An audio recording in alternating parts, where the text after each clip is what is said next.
Qu'est-ce que c'est un mal de dos par rapport à un mal psychologique? Pas après pas, Jean-Louis Martinez avale les kilomètres pour faire connaître les conséquences d'une vie passée à servir la France. Parti de Marseille il y a quelques mois, il était hier à Montlouis-sur-Loire après 2000 km de marche. Mais pour le vétéran, l'important n'est pas l'exploit sportif.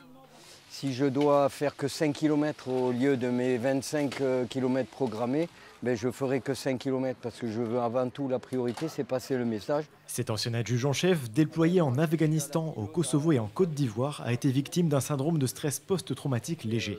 Depuis, il met son énergie au service des autres, anciens militaires, gendarmes ou pompiers qui ne parviennent pas à mettre des mots sur leur souffrance. Beaucoup de blessés m'envoyaient en retour du courrier en me disant « Tu arrives à dire, toi, ce que nous, on n'est pas capable de dire ». Aujourd'hui, il rencontre un autre blessé de guerre. Que ce soit au niveau familial ou dans l'entourage proche et moins proche, on perd tous nos repères. On perd notre raison d'être.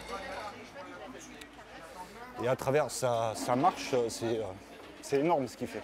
Son voyage qu'il partage sur Facebook permet de récolter des fonds, de créer du lien et de porter la parole de ses frères d'armes, parfois touchés par une souffrance invisible qu'il ne faut pas minimiser. Tu sais qu'il est à son 2 millième de kilomètre là, notre ami Jean-Louis. Ouais. Ah, il m'en reste 3000 encore. Bon courage, ciao. À bientôt Pascal. Ciao. Prends soin de toi.